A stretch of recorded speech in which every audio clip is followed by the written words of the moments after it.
कभी कभी मन में एक आवाज आती है ना, जो कहती है बस अब और नहीं। तो आज हम उसी आवाज से लड़कर अटूट हिम्मत तक पहुंचने के सफर को समझने वाले हैं। मतलब ये उस मानसिकता पर एक नजर है जो हमें सिखाती है कि मुश्किलों में डटे कैसे रहना है। तो चलिए शुरू करते हैं। और पता है ये सफर शुरू कहाँ से होता है? बस एक हल्की सी फुसफुसाहट से, एक चुभने वाला ख्याल जो अक्सर तब आता है जब हम किसी बड़ी चुनौती के सामने खड़े होते हैं। ये बस वही एक पल है, एक सेकंड का ठहराव जब हम हर चीज पर सवाल उठाने लगते हैं और फिर सीधा ये एहसास आता है मेरे बस का नहीं है। ये एकदम एक दीवार की तरह लगता है ना, जैसे कि बस रास्ता यहीं खत्म। लेकिन सच कहूं तो ये अंत नहीं है, ये तो खुद के साथ एक बातचीत की शुरुआत है। ये वो मोड़ है जहां हमें अपनी असली ताकत को परखने का मौका मिलता है। तो इस सफर का पहला पड़ाव है शक की इस फुसफुसाहट का सामना करना। ये वो पहली रुकावट है जो हमें कुछ शुरू करने से पहले ही रोकने की कोशिश करती है, और इसे पहचान लेना ही इसे पार करने का पहला कदम है। पर मजे की बात यह है कि उस शक का जवाब भी हमारे अंदर ही कहीं छिपा है। ये जो लगता है ना कि हम नाकाफी हैं, वो अक्सर एक सीधी सी सच्चाई से आता है कि हमने सच में अभी तक अपनी पूरी ताकत लगाई ही नहीं है। असलियत तो ये है कि हमारी काबिलियत हमारी सोच से कहीं कहीं ज्यादा है। अच्छा, तो एक बार जब हम उस शक को पहचान लेते हैं तो अगला कदम है इस पूरी दौड़ को ही एक नया नजरिया देना। ये सब कुछ अपनी सोच बदलने के बारे में है, खासकर तब जब हम अपनी तुलना दूसरों से करने लगते हैं। देखिए, सफर की हकीकत तो यही है, जिंदगी आसान नहीं है। मोटिवेशन कोई स्विच नहीं है जो हमेशा ऑन रहेगा।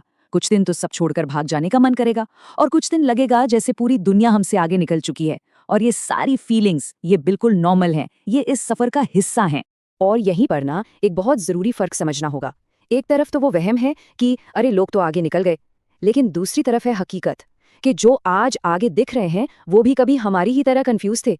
फर्क सिर्फ इतना सा है कि उन्होंने उस मुश्किल घड़ी में भी चलना बंद नहीं की। और जानते हैं, इसी संघर्ष में, इसी जद्दोजहद में हमारे कैरेक्टर की नींव रखी जाती है, क्योंकि किरदार आराम में नहीं बल्कि मुश्किलों में गढ़ा जाता है। सबसे पहले तो ये बात माननी होगी कि मेहनत हमेशा मजेदार नहीं होती। सच तो ये है कि ज्यादातर समय ये काफी बोरिंग होती है। इसमें देर रात तक जागना पड़ता है, बहुत कुछ पीछे छोड़ना पड़ता है। ये कोई फिल्मों जैसा ग्लैमरस सफर नहीं है।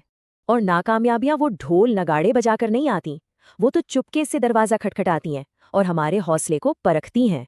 पर सबसे जरूरी बात यही है, यही बोरियत, यही देर रातें और यही खामोश नाकामयाबियां, असल में यही वो दौर है जहां हमारा असली किरदार बनता है। ये सिर्फ रुकावटें नहीं है, बल्कि हमें मजबूत बनाने वाले तजुर्बे हैं।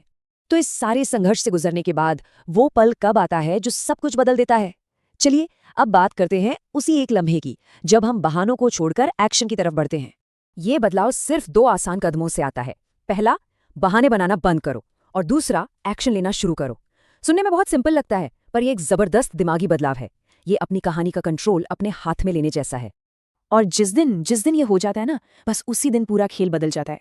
ये कोई धीरे धीरे होने वाला बदलाव नहीं है, ये एक फैसला है जिसका असर आपको तुरंत महसूस होता है।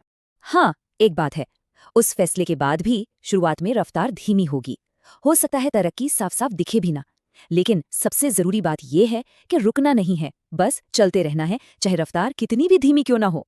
और ये हमें इस पूरी सोच के आखिरी और सबसे अहम नियम तक ले आता है, दर्द को मकसद में बदलना। ये लाइन इस पूरी सोच का निचोड़ है। इसका मतलब ये है कि आज का संघर्ष और आज की तकलीफ बेकार नहीं है, बल्कि यही वो कच्चा माल है जिससे कल की ताकत और पहचान बनेगी। तो आखिर वो एक नियम है क्या जो इस पूरे सफर में हमारा साथ देता है? ये हार मानने की बजाय लगातार बेहतर होते रहने का एक वादा है, एक कमिटमेंट है जो हमें हर रोज खुद से करना होता है। और वो नियम है, हार मत मानो, लेवल अप करो। ये सिर्फ टिके रहने के बारे में नहीं है, बल्कि हर चुनौती के साथ और मजबूत बनने के बारे में है। असली चुनाव हार मानने का नहीं है, बल्कि अगले लेवल तक पहुंचने की तैयारी करने का है।